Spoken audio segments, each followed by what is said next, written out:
یہ جو لوگوں کو یہاں پر لے کے جاتے ہیں نا جی غیر قانونی طور پر ملک سے باہر، اس کا بھی انہوں نے ایک ریکٹ کا ذکر کیا ہے، اور سب سے امپورٹنٹ چیز انہوں نے 240 ارب روپے کی ٹیکس چوری کا ذکر کیا ہے، جو صرف خیبر پختونخوا میں ٹوبیکو سے وابستہ انڈسٹری میں ہوتا ہے۔ اور یہ جو ٹوبیکو انڈسٹری ہے یہ یہاں پر جو خیبر پختونخوا میں اس میں بہت ہی زیادہ طاقتور افراد شامل ہیں، اور یہ جو طاقتور افراد ہیں ان کا تعلق کسی نہ کسی جگہ پر جا کر سیاسی، اور ان کا نیکسس مختلف اداروں کے ساتھ جا کر بھی جڑتا ہے۔ اور یہ بات آن ریکارڈ موجود ہے کہ ماضی میں جب بھی خود ایون عمران خان صاحب کے دور میں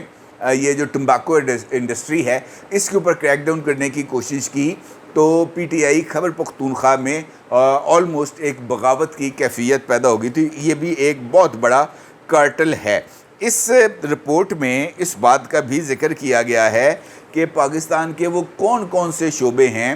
جو اسمگلنگ کے اثرات سے پاک ہیں۔ چائے پاکستان میں اسمگل ہو کے آتی ہے جناب، ٹائر پاکستان میں اسمگل ہو کے آتے ہیں، گندم یہ پاکستان سے پہلے افغانستان جاتی ہے، پھر وہاں سے اسمگل ہو کے یہ اسمگل ہو کے افغانستان جاتی ہے، امپورٹ کے نام پر افغانستان سے واپس آ جاتی ہے۔ چینی ہو، کھاد ہو، میدا ہو، آٹا ہو، یہ سب کچھ جناب اسمگل پاکستان سے ہوتا ہے، پھر وہاں سے افغانستان سے یہ ہمارے پاس واپس آ جاتا ہے۔ یہ ایک دھندا ہے جو اس رپورٹ کے اندر اس کا انکشاف کیا گیا ہے۔ اب یہ رپورٹ بنانے کا بنیادی مقصد کیا ہے؟ اس کا مقصد یہ ہے کہ یہ جو لیکیجز ہیں اور ان لیکیجز کے نتیجے میں پاکستان کی اکانومی کو جو جتنے برے طریقے سے نقصان پہنچ رہا ہے اس کا ازالہ کیا جائے۔ اب اس رپورٹ کے آنے کے بعد، اور اس سے پہلے آپ کو یاد ہوگا کہ ایک اور رپورٹ تھی وہ آئی ایس آئی نے تیار کی تھی، اور اس رپورٹ کے نتیجے میں بھی اسی طرح کے اقدامات کیے گئے تھے۔ اب چونکہ ٹائم اس طرح کا آ گیا ہے کہ ہماری ملٹری اسٹیبلشمنٹ میں کچھ تبدیلیاں ہونے جا رہی ہیں، وہاں پر کچھ جنرلز جو ہیں وہ ریٹائر ہونے جا رہے ہیں، اور کچھ نئے جنرلز ہیں جو اس میں ایلیویٹ ہونے جا رہے ہیں۔ اب اس میں دو طرح کی چیزیں ہیں جو سامنے آ رہی ہیں۔ ایک اس حوالے سے اطلاع ہے کہ جناب میجر جنرل فیصل نصیر صاحب کو پروموٹ کیا جا رہا ہے، اور وہ لیفٹیننٹ جنرل کا عہدہ سنبھالیں گے، اور اس کے بعد ان کو کوئی اور چارج دیا جائے گا، یعنی وہ آئی ایس آئی سے ہٹا لیے جائیں گے۔ دوسرا جو ہے ایسپیکٹ یا رائے وہ یہ سامنے آ رہی ہے کہ ابھی جو ہے فیصل نصیر صاحب وہ ان کا وہ سینیرٹی کا وہ لیول نہیں آیا جہاں پر ان کو ایلیویٹ کیا جائے لیفٹیننٹ جنرل کے طور پر۔ البتہ یہ جو رپورٹس ہیں کیونکہ ان کا براہ راست جو شعبہ ہے وہ کاؤنٹر انٹیلیجنس کا ہے، ڈی جی سی کے طور پر وہ کام کر رہے ہیں، لہٰذا یہ جو کاؤنٹر انٹیلیجنس ہے یہ انہوں نے کرنی ہے، اور اس کے لیے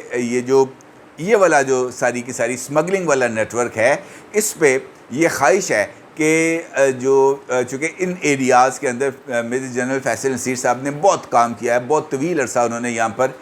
جو ہے وہ خدمات سر انجام دی ہیں، کلبھوشن یادیو اور اس طرح کے بہت سارے آپریشنز ہیں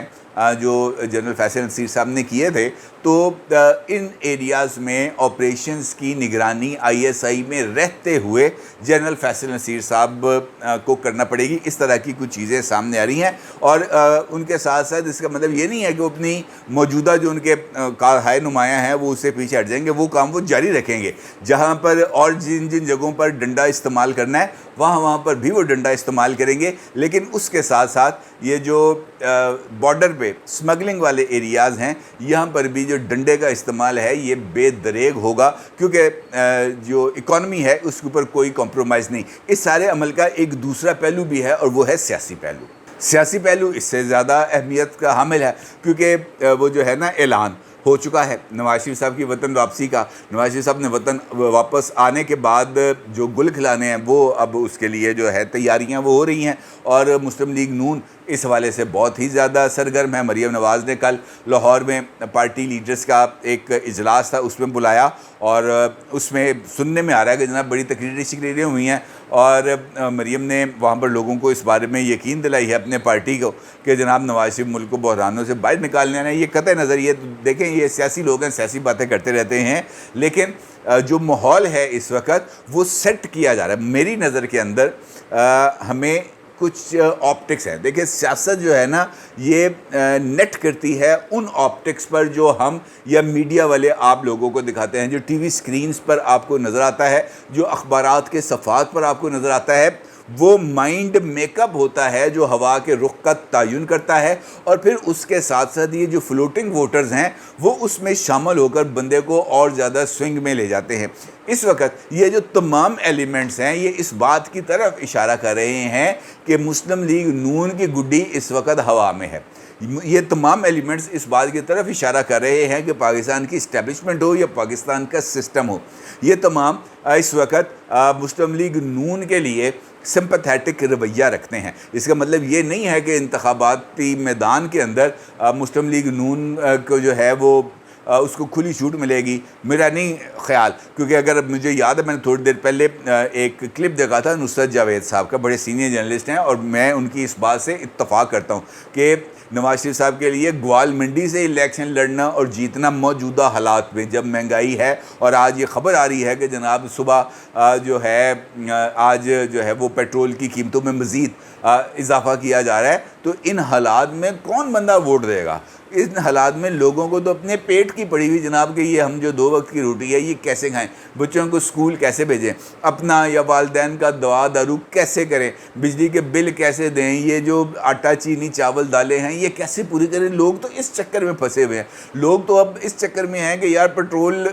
کی جو بچت ہے وہ کیسے کی جائے, کیونکہ وہ لوگ جو بڑی بڑی لینڈ کروزوں میں پھرتے ہیں, مریم نواز صاحبہ کو کیا پتا. آپ کو یقین میں دلاتا ہوں, آپ کسی دن اچانک کوئی بندہ مریم سے جا کے یہ سوال پوچھ لے کہ پیٹرول پر لیٹر پرائس کتنی ہے, مریم کو نہیں پتا ہوگا. ان سے پوچھ لیں کہ آٹا اس وقت کتنے روپے کلو ہے, وہ دائیں میں رانا ثناء اللہ سے پوچھیں گے ہاں کتنے تھا ابھی کلو,